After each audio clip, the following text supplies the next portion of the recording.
శ్రీశైలే సదయా పాత్రం దీభక్త్యాది గుణార్ణవం యతీంద్ర ప్రవణం వందే రమ్యజామాతరం మునిం లక్ష్మీనాథ సమారంభాం నాథయామున మధ్యమాం అస్మదాచార్య పర్యంతాం వందే గురు పరంపరాం నీలాతుంగస్థనగిరితటీ సుప్తముద్బోధ్య కృష్ణం పారార్ధ్యం స్వం శృతిశరసిద్ధమధ్యాపయంతీం స్వోచ్ఛిష్టాయాం సజనిగళితం యా బలాత్కృత్య భుంక్తే గోదా తస్యై నమ ఇదమిదం భూయ ఏవాస్తు భూయః.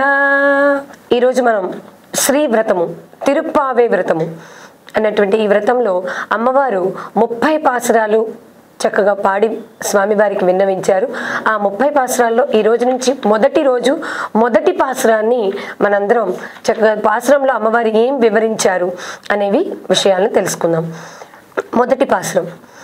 மார்கழி திங்கள் மதி நிறைந்த நன்னாளால் நீராட போதுவீர் போதுமினோ நெறியளியார் சீர்மல்குமயப்பாடி செல்விச் செருமீர்காள் கூர்வேல் கொடந்தளன் நந்தகோபன் குமரன் ஏராரந்த கண்ணி யசோதை இளம் சிங்கம் கார்மேனிச் செங்கண் கதியர்ம போல் முகத்தான் நாராயணனே நமக்கே பறை தருவான் பாரோர் புகழப்படிந்தேலோ ரெம்பாவாய்.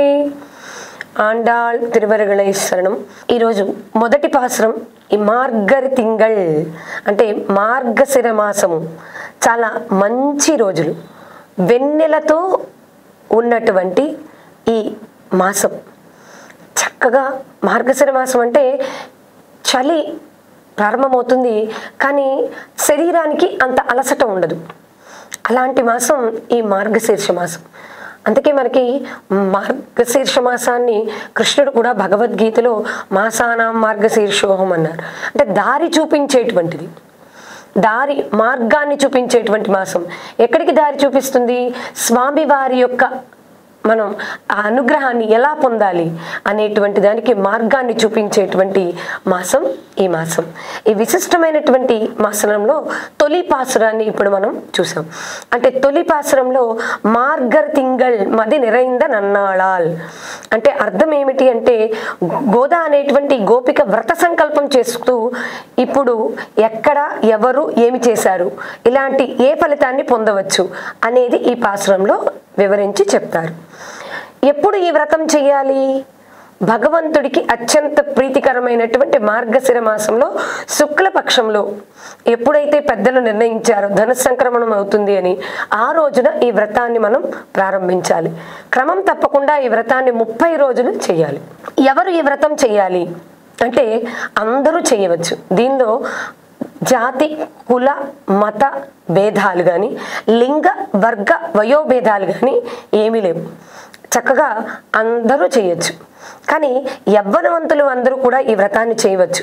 ఎందుకు? పరమాత్ముణ్ణి చూచి ఇష్టపడే యవ్వనం అది ఆత్మలకుంటే చాలు. అలా ఉన్నవాళ్ళు ఎవరైనా సరే ఈ చక్కగా ఈ ధనుర్మాస వ్రతాన్ని చేయవచ్చు అని అమ్మవారు చెప్తున్నారు. ఈ వ్రతం ఎక్కడ చేయాలి? ఎక్కడైనా చేయొచ్చు. మన ఇంట్లో చేసుకోవచ్చు, చక్కగా మన వాకిళ్లలో, గుడులలో, చక్కగా బడులలో, మన గుండెల్లో, ఎక్కడైనా సరే ఈ వ్రతాన్ని మనం చక్కగా ఆచరించవచ్చు. ఈ వ్రతం రోజుల్లో మనం చేయవలసింది ఏంటి? మొదటిగా స్నాన వ్రతం.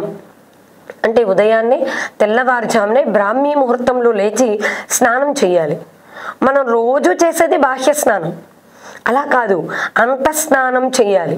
స్నానం అంటే ఇక్కడ అమ్మవారు చెప్పేది ఏంటంటే బాహ్య స్నానం. స్నానం చేయడం గురించి చెప్పడం ఏమిటండి? కాదు. బాహ్య స్నానం వేరు, అంతఃస్నానం వేరు. అంతఃకరణ శుద్ధి అంటే మనసుని శుభ్రంగా ఉంచుకోవడం అంతఃశుద్ధి, అది అంతఃస్నానం అంటే. బాహ్య స్నానం అంటే మనం రోజు శరీరానికి చేసేటువంటి స్నానం. అలాగా అంతఃశుద్ధితో కలిగినటువంటి స్నానాన్ని బ్రాహ్మీ ముహూర్తంలోనే మనం అంతఃకరణ శుద్ధితో భగవంతుణ్ణి పొందటం కోసం స్నానాన్ని ఆచరించాలి అని అమ్మవారు చెప్తున్నారు. మన దగ్గరలో నదులు తటాకాలు ఏముంటే అక్కడికి వెళ్ళి చక్కగా స్నానాన్ని ఆచరించవచ్చు.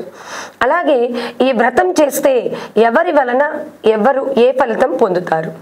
కృష్ణ పరమాత్మ మనకు కావలసినటువంటి ఇహ పర సుఖములు అనుగ్రహిస్తాడు. గోపికల వలె మనతో నిత్య సంబంధం కలిగి మనం చేసే కైంకర్యములను కూడా స్వీకరిస్తారు ఆయన.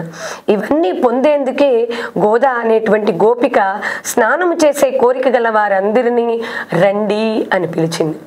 ఆవిడొక్కతే స్నానం చేయొచ్చుగా, కానీ అందరినీ పిలిచింది. ఎందుకంటే అందరూ కలిపి చేసేటువంటి పనికి శక్తి ఎక్కువ.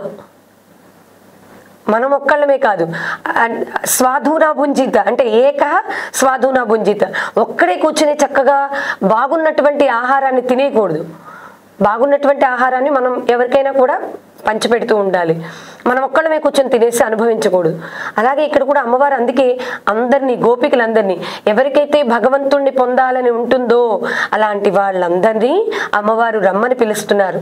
రండి స్వామి దగ్గరికి వెళదాం, అందుకోసం ముందుగా ఏం చేద్దాం, స్నానం చేద్దాము అని అమ్మవారు పిలిచారు.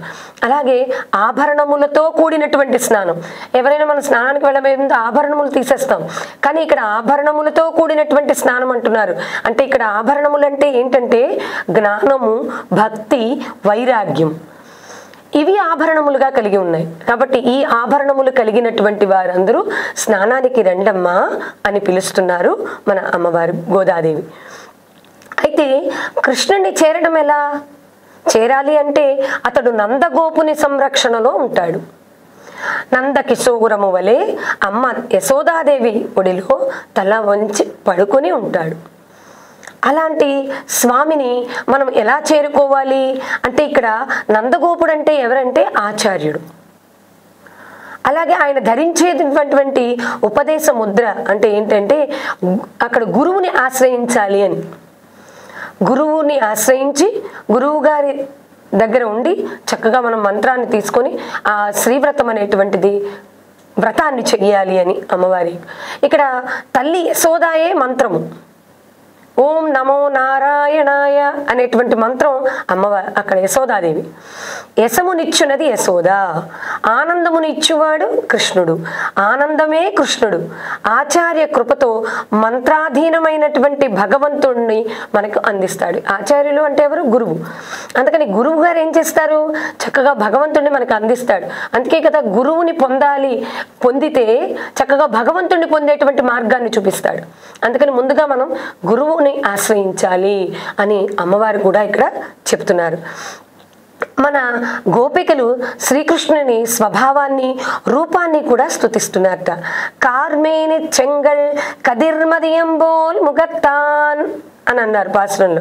అంటే మేఘము వలె నల్లని శరీరము కలిగినటువంటి వాడు, తామర పూల వలె ఎర్రని కన్నులు, సూర్యుడు చంద్రుడు ఇద్దరు కలిస్తే ఎలా ఉంటుందో ఆ సూర్యుల చంద్రుల యొక్క ముఖము పోలినవాడు. ఇంకా స్వామివారి గురించి వివరిస్తున్నారనమాట. శ్రీకృష్ణుడి యొక్క నేత్రాలు స్తుతిస్తూ ఆర్తిని, స్వామివారిని పొందాలనేటువంటి ఆర్తి, వాత్సల్యం, ఆయన యొక్క ప్రేమను పొందాలనేటువంటిది, ఆ వాత్సల్యంతో శ్రీకృష్ణుడిని ప్రార్థించడానికి రెండమ్మా అని పిలుస్తున్నారు.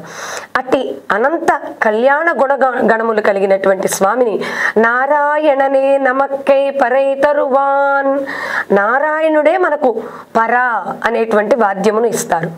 ఈ పర అనేటువంటి వాద్యము వ్రతానికి కావాలి, శ్రీవ్రతానికి. అందుకని పర అనగా వ్రతముకు కావలసినటువంటి ఒక వాద్యము. మనకు ఇహ పరములను ఇచ్చేవాళ్ళు ఎవరు? నారాయణుడే. ఇహము అంటే ఇక్కడ, పరము అంటే ఇక్కడ కానిది. రెండిటిని ఇచ్చేటువంటి స్వామి నారాయణుడే. శ్రీకృష్ణుడే నారాయణుడంటే అన్ని పదార్థముల్లోనూ ఆయనే వ్యాపించి ఉన్నాడు. ఇక ఈ వ్రతాన్ని చేసిన 30 రోజులు మనం చక్కగా సాత్విక ఆహారాన్ని భుజించాలి. భుజించేటప్పుడు కూడా ఎలా అంటే ప్రసాదాన్ని తీసుకుని ఉండాలి. ఓపిక లేని వాళ్ళు భుజించాలి, కానీ సాత్విక ఆహారం తీసుకుంటూ చక్కగా పాలతో చేసినటువంటి పదార్థములను స్వీకరించకుండా ఉండాలి. అలా చేస్తూ ఈ నెల రోజులు ఈ వ్రతాన్ని చేయాలి. ఈ వ్రతం చేస్తూ అందరం మనం చూసి ఆనందిద్దాం. ఆ వ్రతాన్ని చేస్తూ అందరం చూసి ఆనందిద్దాం. ఈ వ్రతం మనందరం కలిపి చేద్దాం, రండి గోపికల్లారా అని అమ్మవారు చక్కగా పిలుస్తున్నారు. ఇలా మొదటి పాసురంలో అమ్మవారి గోపికలందరినీ పిలుస్తూ స్నానం కొరకై తీసుకువెళ్తున్నారు అనేది ఈ పాసురం యొక్క అర్థం. అలాంటి పాసురాన్ని మనం ప్రతిరోజు ఒక పాసురాన్ని అర్థాన్ని తెలుసుకుందాం. ఈరోజు ఈ పాసురార్థాన్ని విన్నాము. అమ్మవారి అనుగ్రహం మనందరి మీద ప్రసరిస్తూ ఉండాలని, అమ్మవారి అనుగ్రహానికి అందరూ పాత్రులవ్వాలని ఆశిస్తూ ధన్యవాదములు. సహనావతు సహనౌ భునత్తు సహ వీర్యం కరవావహై తేజస్వినావధీతమస్తు మా విద్విషావహై. ఓం శాంతి శాంతి శాంతి శాంతి.